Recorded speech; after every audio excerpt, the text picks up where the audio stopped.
लोकतंत्र में न्याय व्यवस्था इसी कारण से होती है कि भाई हमें अगर किसी चीज़ से प्रॉब्लम हो या कहीं पर भ्रष्टाचार हो तो हम न्याय व्यवस्था से या संविधान के मार्ग से हम उसको उत्तर दें।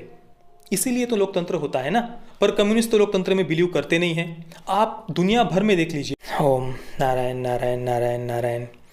दोस्तों, आज का वीडियो बहुत ज़्यादा महत्वपूर्ण है, तो मैं आप सबसे प्रार्थना करूंगा कि ये वीडियो आप आखिर तक पूरा ज़रूर देखिए। और जो कुछ भी घटनाएं मैं आपको बताने वाला हूं, इन घटनाओं को बॉलीवुड या पूरी की पूरी फिल्म इंडस्ट्री ही कैसे अपने फिल्मों के द्वारा इन घटनाओं को वो ग्लोरीफाई करते हैं या इन घटनाओं को वो कैसे प्रमोट करते हैं, इसके भी कुछ उदाहरण मैं आपको देने वाला हूँ। तो प्लीज़ ये वीडियो आप आखिर तक पूरा ज़रूर देखिए। देखिए, कल आपने एक न्यूज़ पढ़ी होगी कि वेस्टर्न कॉर्पोरेशन जो एक ताइवान बेस्ड कंपनी है, उनका कर्नाटका के कोलार में एक मैन्युफैक्चरिंग प्लांट है जहां पर वे ज़्यादातर एप्पल के आईफोन बनाते हैं और उसके साथ में ही लिनोवो और माइक्रोसॉफ्ट जैसी भी कुछ बड़ी बड़ी कंपनीज के लिए वे आईटी प्रोडक्ट्स वहां पर मैन्युफैक्चर करते हैं। तो ऐसे ये जो वेस्टर्न कॉर्पोरेशन है, कल उस पर हज़ारों की भीड़ हमला कर देती है। कल ये न्यूज़ आई, मतलब परसों की घटना होगी, तो उस पर हज़ारों की भीड़ हमला कर देती है और वहाँ पर बहुत ही भयानक ऐसी तोड़फोड़ की जाती है, आगजनी की जाती है, गाड़ियों को जलाया जाता है, पूरा का पूरा रिसेप्शन का एरिया तोड़ दिया जाता है, हज़ारों आईफोन्स वहाँ पर चोरी कर लिए जाते हैं। इसके अलावा कई सारे बहुत ही महंगे ऐसे गैजेट्स, लैपटॉप्स, इसके अलावा मॉनिटर्स वगैरह, बहुत सारी सी हज़ारों महंगे महंगे गैजेट्स को, आईफोन्स को वहाँ से चुरा कर ले जाया जाता है।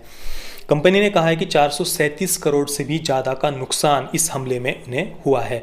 इसके बाद में जो बीजेपी के नेशनल जनरल सेक्रेटरी है सीटी रवि, उन्होंने इसकी जांच की मांग की है दूर पर सरकार से।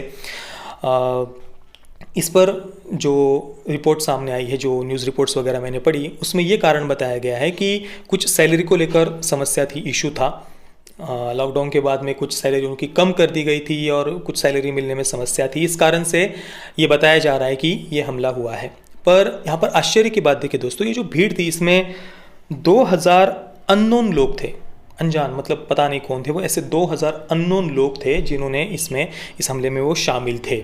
और इससे भी ज़्यादा आश्चर्य की बात तो ये है कि किसी हायर अथॉरिटी के पास में या प्रशासन के पास में या कोर्ट में कोई कंप्लेंट वगैरह किए बगैर या कोई हड़ताल वगैरह किए बगैर ही इस प्रकार से डायरेक्ट हमला होना, ये और भी कई सारे गंभीर प्रश्न खड़े करता है। दोस्तों, ये हमला आज ऐसे समय में हुआ है जब आज दुनिया की कई सारी बड़ी बड़ी कंपनीज चाइना से अपने मैन्युफैक्चरिंग प्लांट को हटाकर भारत में भी शिफ्ट कर रहे हैं। इस संदर्भ में उनकी भारत सरकार के साथ में बातचीत भी चल रही है, उस दिशा में कदम आगे बढ़ाए भी जा रहे हैं। पर ऐसे समय में जब ऐसी न्यूज़ आती तो सोचिए ये कितनी बुरी खबर है अंतर्राष्ट्रीय स्तर पर भारत के लिए। फॉरेन इन्वेस्टमेंट भारत में करने से पहले कोई भी बड़ी अंतर्राष्ट्रीय कंपनी 100 बार सोचेगी जब ऐसी न्यूज़ उनको सुनने को मिलेगी तो। और इससे किसको फ़ायदा है वो आप बिल्कुल आसानी से समझ सकते हैं, सोच सकते हैं। ऑब्वियसली इसका फ़ायदा चाइना को ही है। और जब से ऐसी न्यूज़ लॉकडाउन के बाद से सामने आ रही है कि भाई कई सारी कंपनीज भारत में शिफ्ट हो रही है, कई देश ऐसे भी है, जापान जैसे, जो अपनी कंपनीज को खुद कह रहे हैं कि भाई आप अपने प्लांट को चाइना से हटाओ, हम खुद आपको आर्थिक मदद करेंगे, आर्थिक सहायता करेंगे, पर अपने मैन्युफैक्चरिंग प्लांट्स को चाइना से तुम हटाओ। ये कई सारे देश अपने देश के कंपनीज को वो बता रहे हैं। और जब से ये न्यूज़ सामने आई है तो ये जितनी भी कंपनीज़ है उनका मुख्यतः जो आकर्षण है वो भारत के तरफ ही है। ज़्यादातर कंपनीज़ भारत में शिफ्ट होने के बारे में सोच रही है। तो उस कारण से आपने देखा होगा लॉकडाउन के बाद से चीन किसी न किसी तरह से भारत को अंदर से अस्थिर करने का प्रयास कर रहा है। सीमा पर आपने देखा होगा किस प्रकार से वो जानबूझकर वो हमले करने की कोशिश चाइना ने की, जिसका बहुत मुंहतोड़ जवाब हमारी भारतीय सेना ने उनको दिया। इतना ही नहीं, नेपाल के द्वारा भी भारत को अस्थिर करने की कोशिश की, ज़बरदस्ती एक सीमा का मुद्दा खड़ा किया गया नेपाल की कम्युनिस्ट पार्टी के द्वारा। और कम्युनिस्ट तो आपको पता ही है चाइना के गोद में बैठे हुए होते हैं, चाहे वो नेपाल के हो या भारत के हो।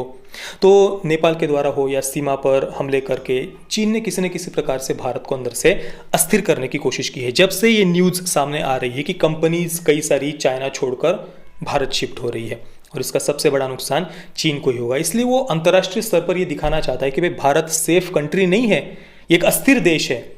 और ये केवल सीमा का मुद्दा या केवल नेपाल के द्वारा अस्थिर करने की कोशिश नहीं की चाइना ने, भारत के अंदर के ही कई सारे ऐसे बुद्धिजीवी है, पत्रकार है, मीडिया हाउसेस है, उनके द्वारा भी भारत को अंदर से अस्थिर दिखाने का प्रयास किया जा रहा है।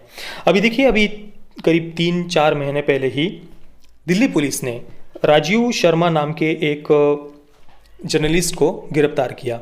क्यों गिरफ्तार किया? क्योंकि वो रक्षा विभाग से संबंधित कुछ बहुत ही गुप्त सूचनाएं चीन को दे रहा था।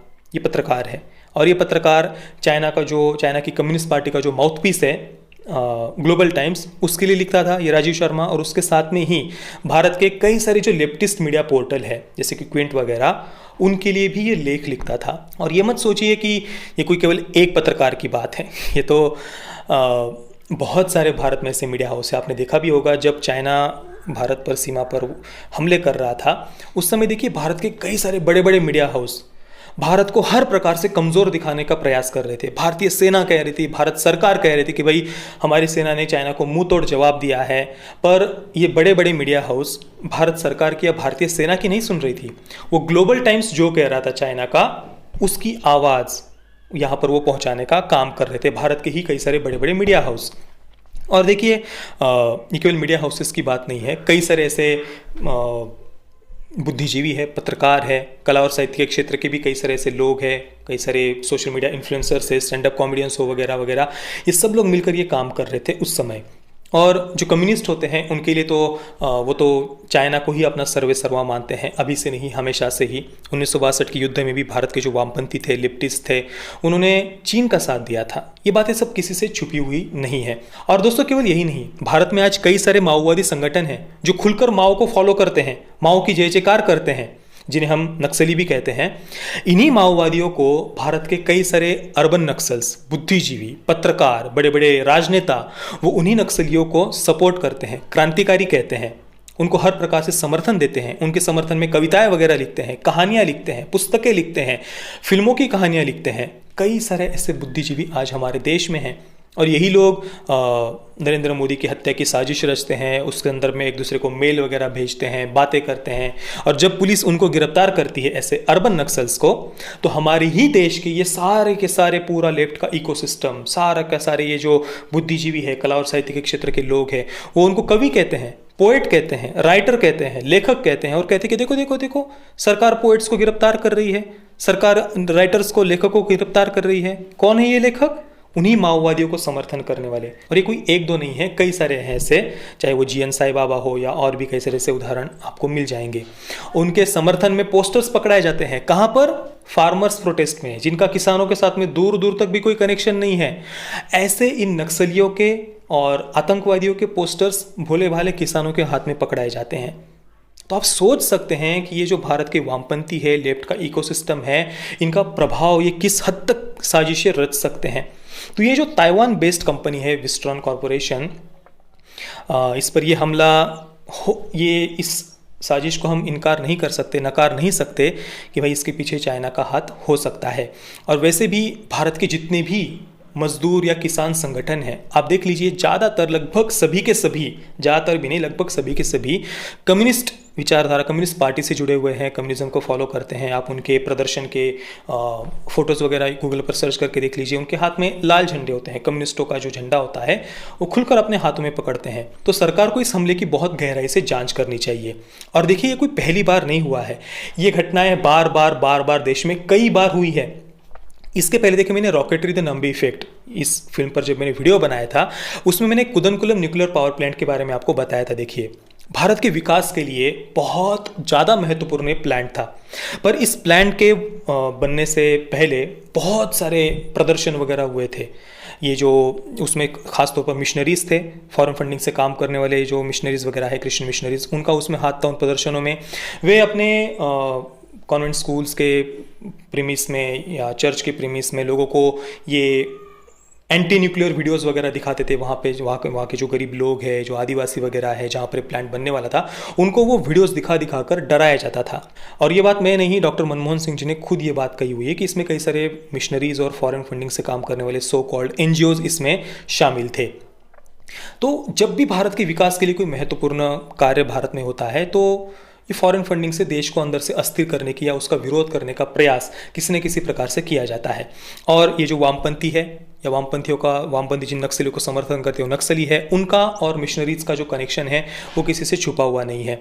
जिन नक्सल प्रभावित क्षेत्रों में अगर हमारे सीआरपीएफ के जवान भी जाते हैं, कोई विकास कार्य करने के लिए, सरकार वहाँ पर विकास कार्य करने की भी अगर कोशिश करती है तो उन पर हमले किए जाते हैं। साल में कई सारे सीआरपीएफ के जवान हमारी वीरगति को प्राप्त होते हैं नक्सलियों के हमले में, पर उन्हीं नक्सल प्रभावित क्षेत्रों में, आदिवासी क्षेत्रों में खुलकर धर्मांतरण होता है।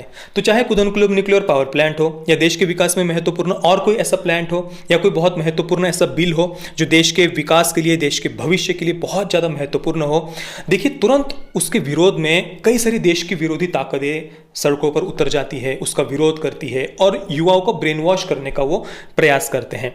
इसी प्रकार से देखिए 7 वर्ष पहले पुदुचेरी में एक रिजेंसी सिरेमिक्स लिमिटेड नाम की एक कंपनी थी, उनका प्लांट था। सिरेमिक टाइल्स की ये लार्जेस्ट प्रोड्यूसर है ये कंपनी। तो उनकी कंपनी में अचानक से एक दिन वहाँ की जो यूनियन है, जो कर्मचारियों की यूनियन है, वो अचानक से प्रदर्शन करने लग जाते हैं सैलरी की मांग बढ़ोतरी के लिए, सैलरी बढ़ोतरी की मांग के लिए। हालांकि उस कंपनी के कई सारे जो एम्प्लॉयज़ थे वो शांति से अपना काम करना चाह रहे थे, पर ये जो यूनियन थी वो उनको भी काम करने नहीं दे रही थी, उनके भी काम करने का विरोध कर रही थी। तो एक दिन सुबह जब ये बाकी के एम्प्लॉयज़ अपना शांति से कंपनी में काम करने के लिए जा रहे थे, तो ये जो यूनियन थी जो विरोध कर रही थी, प्रदर्शन कर रही थी, वो बहुत वायलेंट हो गए, बहुत वायलेंटली प्रोटेस्ट करने लग गए और जो शांति से एम्प्लॉयज़ काम कर रहे थे उन पर भी वो अटैक करने लग गए, उनका भी वो विरोध करने लग गए। तो पुलिस को बीच में आना पड़ा और ये प्रदर्शन करने वाले जो लोग हैं उन पर पुलिस को कार्रवाई करनी पड़ी, जिसके बाद में ये जो यूनियन थी, ये जो वायलेंट प्रोटेस्ट कर रहे थे, वे लोग इस कंपनी के जो वाइस प्रेसिडेंट है के.सी. चंद्रशेखर, उनसे मिलने के बहाने उनके घर पर ये जाते हैं और वहाँ पर बहुत ही निर्ममता से पीट कर उस vice president KC. Chandrashekhar ji की वो हत्या वहाँ पर कर देते हैं, उनके ही परिवार के सामने, फैमिली मेम्बर्स के सामने। कारण ये बताया जाता है कि भाई पुलिस ने जो कार्रवाई की थी उसमें जो एक उनके यूनियन के एक मेंबर को जो गिरफ्तार किया गया था, उसकी पुलिस कस्टडी में मृत्यु हो गई, ऐसा बताया गया था। उसके मृत्यु के पीछे का कारण क्या है जानने के लिए बाद में इंक्वायरी भी गठित की गई थी। इस प्रकार की ये वायलेंट प्रोटेस्ट वहाँ पर हुई, के.सी. चंद्रशेखर वाइस प्रेसिडेंट की हत्या हुई। उसके अलावा 25 उस कंपनी के ट्रक्स को जलाया गया, कंपनी को जलाया गया, आगजनी की गई, तोड़फोड़ की गई और उस समय 150 करोड़ का नुकसान, आज से 7 वर्ष पहले 150 करोड़ का नुकसान उस समय कंपनी ने बताया था। वो कंपनी वहाँ पर जो एम्प्लॉयज़ थे उनको सभी प्रकार की फैसिलिटीज़ देती थी, सुविधाएं देती थी। इसके अलावा उन कंपनीज़ के जो एम्प्लॉयज़ थे उनके बच्चों की शिक्षा की व्यवस्था भी कंपनी ही करती थी, स्कूल आदि की शिक्षा की व्यवस्था कंपनी के द्वारा ही की गई थी। पर ये जो हमला उस कंपनी पर किया गया, वाइस प्रेसिडेंट के.सी. चंद्रशेखर की जब हत्या कर दी गई, उसके बाद में वहाँ पर उस प्लांट को बंद कर दिया गया और जिन्हें रोज़गार मिल रहा था वो रोज़गार भी वहाँ पर बंद हो गया। और ये केवल 3 घटनाएं ही नहीं, ईस्टर्न कॉरपोरेशन या रिजेंसी सिरेमिक्स लिमिटेड या कुदनकुलम न्यूक्लियर पावर प्लांट, केवल 3 घटनाएं नहीं, ऐसी और भी कई सारी घटनाएं आपको देखने को मिल जाएंगी। अब दोस्तों ज़रा याद करिए, आपने बहुत सारी बॉलीवुड की फिल्मों में देखा होगा कि जो फैक्ट्री ओनर है या मिल ओनर है या कोई बहुत बड़ा कॉर्पोरेट वर्ल्ड से जुड़ा हुआ व्यक्ति है या कोई बहुत बड़ा बिजनेसमैन है, इनको ज़्यादातर बॉलीवुड की फिल्मों में आपने देखा होगा बहुत ही निगेटिव वे में दिखाया जाता है। खासतौर पर 80-90 के दशक की जो फिल्में होती थी उनमें आप देखिए, मतलब जो एम्प्लॉय है या जो गरीब वर्ग है उनमें एक असंतोष है, वो बहुत ज़्यादा दुखी है, परेशान है। जो हीरो होता है वो इसी प्रकार से एक गरीब बैकग्राउंड से आता है और जो मिल का ओनर है, फैक्ट्री का ओनर है या कोई कॉर्पोरेट वर्ल्ड से जुड़ा हुआ व्यक्ति है, उनको बहुत ही ज़्यादा निगेटिव वे में दिखाया जाता था। मतलब वो अपने एम्प्लॉयज़ की, जो महिला एम्प्लॉयज़ है उनका रेप कर रहे हैं, उनको मार रहे हैं, एम्प्लॉयज़ पर बहुत अत्याचार कर रहे हैं, उनका जीना उन्होंने मुश्किल कर दिया है। और जितना हो सके हत्यारा या यहाँ तक कि कुछ कॉर्पोरेट वर्ल्ड से जुड़े हुए लोगों को बम ब्लास्ट करते हुए वगैरह भी दिखाया जाता था, पॉलिटिशियंस की मदद वगैरह करने के लिए। इस प्रकार के जो एविल कॉर्पोरेट या फैक्ट्री के ओनर वगैरह ऐसे कई सारे कैरेक्टर्स फिल्में आपने देखी हुई होंगी। 80-90 के दशक में तो बाढ़ आ गई थी ऐसी फिल्मों की। हाल ही की अगर हम बात करें तो हाल ही के समय में भी आपने ऐसी कुछ फिल्में देखी होंगी। खासतौर पर आप प्रकाश झा की चक्रव्यूह का उदाहरण आप लीजिए, उसमें तो भाई नक्सलवाद को ही ग्लोरीफाई किया गया है। मतलब जिन नक्सलियों के कैंप में बलात्कार, सामूहिक बलात्कार, वाइफ स्वैपिंग, महिलाओं पर अत्याचार, ये सब बहुत आम बातें हो जिन नक्सलियों के कैंप्स में, उन नक्सलियों के कैंप को चक्रव्यूह फिल्म में क्रांतिकारियों के अड्डे बताया गया है। इसके अलावा अगर आपको प्रशासन से प्रॉब्लम है तो आप बंदूक उठा लीजिए और सैकड़ों पुलिस वालों को गोलियों से भून दीजिए। इस बात को जस्टिफाई किया गया है। यही नहीं, उसी चक्रव्यूह फिल्म में ही एक एविल कॉर्पोरेट, एक फैक्ट्री का ओनर दिखाया है और फिल्म में वो जो कंपनी है उसको बम से उड़ा दिया जाता है। वहाँ पर जाकर आगजनी, तोड़फोड़ की जाती है और इस बात को बड़ा बहुत प्राउडली दिखाया गया है, ग्लोरीफाई किया गया है उस कंपनी को बम से उड़ाने को। ये चक्रव्यूह फिल्म है, अभी हाल ही का मैंने उदाहरण दिया। ऐसे तो कई सारी फिल्में आपको देखने को मिल जाएंगी, या हाल ही की केजीएफ का उदाहरण देख लीजिए। तो आप कम्युनिस्टों का पूरा इतिहास उठाकर देख लीजिए, इन्होंने सभी देशों में सभी जगह पर किसानों, गरीबों और मजदूरों के हाथ में हथियार पकड़ाए हैं, और उनके हाथ में हथियार पकड़ाकर देश में क्रांति के नाम पे हिंसा फैलाकर देश को अस्थिर करके इन्होंने सत्ता प्राप्त की है। सत्ता प्राप्त करने के बाद भी अपने ही देश के नागरिकों की इन्होंने हत्या की है। 200 मिलियन लोगों की अलग अलग देशों में इन कम्युनिस्ट डिक्टेटर्स ने हत्या की है, करवाई है, बहुत ज़्यादा निर्ममता से। ये इतिहास है। और ये कम्युनिस्ट केवल कॉरपोरेट वर्ल्ड या फिर जो बिजनेसमैन होते हैं या फिर जो फैक्ट्री ओनर होते हैं उनकी हत्या को ही जस्टिफाई नहीं करते, ग्लोरीफाई नहीं करते। उसके साथ में ही अपने ही देश की लोकतंत्र से चुनी हुई जो सरकार होती है, जो नेता होते हैं, उनकी हत्या को भी ये ग्लोरीफाई करते हैं। आप देख लीजिए वी फॉर वेंडेटा फिल्म में संसद को उड़ाने को जस्टिफाई किया गया है। अमेरिका के बहुत सारे, अमेरिका ही नहीं दुनिया के कई सारे लेफ्टिस्टों ने, कम्युनिस्ट संगठनों ने उस फिल्म को अपनी आइडियोलॉजी को प्रमोट करने के लिए यूज़ भी किया था, वी फॉर वेंडेटा। इसी प्रकार से अगर आप भारत में देखेंगे तो जो आतंकवादी मोहम्मद अफजल गुरु था, उसने जब 2001 में संसद पर हमला किया था, उसके बाद में कोर्ट में केस चल रहा था। बहुत सारे हमारे देश के जो सेक्युलर्स थे, लिबरल्स थे, वो उसकी फांसी रद्द करने की या फांसी ना हो इसकी देश में मांग कर रहे थे। कुछ लोग उसको हीरो की तरह भी देश में प्रेजेंट कर रहे थे। तो ऐसे समय में 2006 में भारत में एक फिल्म आती है रंग दे बसंती, जिसमें भगत सिंह जी की आड़ में हमारी ही देश के राजनेताओं की हत्या को या लोकतंत्र से चुनी हुई सरकार जो नेता है उनकी हत्या को ग्लोरीफाई किया गया है, जस्टिफाई किया गया है। हालांकि उस फिल्म के मेकर्स शायद ये भूल गए थे कि भाई भगत सिंह जी विदेशी सत्ता के विरुद्ध लड़ रहे थे, एक लोकतंत्र से चुनी हुई अपनी सरकार के विरुद्ध वे नहीं लड़ रहे थे। लोकतंत्र में न्याय व्यवस्था इसी कारण से होती है कि भाई हमें अगर किसी चीज़ से प्रॉब्लम हो या कहीं पर भ्रष्टाचार हो तो हम न्याय व्यवस्था से या संविधान के मार्ग से हम उसको उत्तर दें। इसीलिए तो लोकतंत्र होता है ना।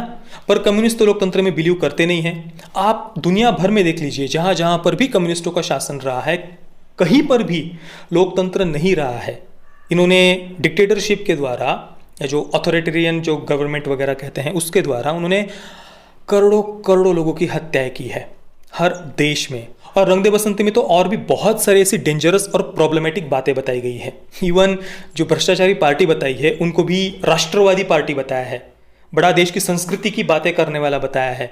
मतलब भगवा गमछा वगैरह, आप जो लक्ष्मण पांडे का कैरेक्टर है आप देखिए, वो भगवा गमछा पहनता है। और जो जेएनयू का जो कॉलेज यूनिवर्सिटी का जो कैंपस है, वहाँ पर जो कॉलेज के छात्र गांजा फूक रहे थे शायद, या सिगरेट फूक रहे थे, दारू वगैरह पी रहे थे, मौज मस्ती कर रहे थे, उन पर आकर वो लक्ष्मण पांडे का बड़ा ही भगवा गमछा वगैरह पहना हुआ है, हिंदू उसे दिखाया है, तो वो जाकर उन युवाओं को कहता है ये बंद करो ये नंगा नाच वगैरह वगैरह। मतलब एक आतंकवादी की तरह उसे, हिंदू मिलिटेंट उसे दिखाया है लक्ष्मण पांडे के कैरेक्टर को।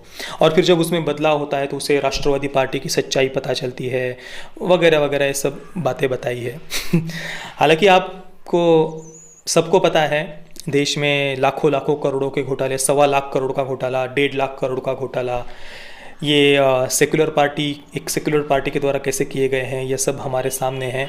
और बॉलीवुड को देश की संस्कृति को, सनातन संस्कृति को या देश की संस्कृति की बात करने वालों को निगेटिव दिखाने में मज़ा आता है। और जो बात उसमें जस्टिफाई की गई कि भाई लोकतंत्र से चुनी हुई सरकार उस सरकार के नेता की हत्या करना, और उस फिल्म को एंटी एस्टेब्लिशमेंट का नाम दिया गया है। उस फिल्म के मेकर्स के द्वारा कहा गया है कि भाई एंटी एस्टेब्लिशमेंट है वो फिल्म। तो अगर ऐसी ही बात हो तो सोचिए, अगर किसी व्यक्ति को कांग्रेस पार्टी से प्रॉब्लम है तो वो जाए और कांग्रेस पार्टी के नेताओं को मारना शुरू कर दे, किसी को बीजेपी से प्रॉब्लम है तो वो बीजेपी के नेताओं को मारना शुरू कर दे। सोचिए देश की हालत क्या होगी। या किसी को प्रॉब्लम है वी फॉर वेंडेटा की तरह, वो जाकर संसद को उड़ा दे बम से। कम्युनिस्ट विचारधारा वो लोगों को बस हाथों में हथियार पकड़ाकर, चाहे वो गरीब हो या किसान हो, उनके हाथों में हथियार पकड़ाकर देश को अस्थिर करके सत्ता प्राप्त करनी है, लोकतंत्र को नष्ट करना है, लोकतंत्र को खत्म करना है, और फिर सत्ता आने के बाद में अपने ही देश के करोड़ों करोड़ों लोगों की हत्या करनी है। किस लिए? सो कॉल्ड इक्वलिटी लाने के लिए। ये कम्युनिज्म की विचारधारा है। और इसी कम्युनिस्ट विचारधारा को बॉलीवुड या फिल्म इंडस्ट्री या एंटरटेनमेंट इंडस्ट्री या कला और साहित्य का क्षेत्र, ये सभी हो सके उस प्रकार से जस्टिफाई करने की, ग्लोरीफाई करने की कोशिश करते हैं, प्रयास करते हैं। पर दोस्तों, क्रिस्टोफर नोलन ने अपनी द डार्क नाइट ट्रायोलॉजी में वी फॉर वेंडेटा हो या रंग दे बसंती हो या फिर मनी हाइस्ट हो, इनकी जो भयानक मानसिकता है, जो कम्युनिस्टों की भयानक मानसिकता है, उसको बहुत बढ़िया तरीके से उन्होंने एक्सपोज किया है द डार्क नाइट ट्रायोलॉजी में।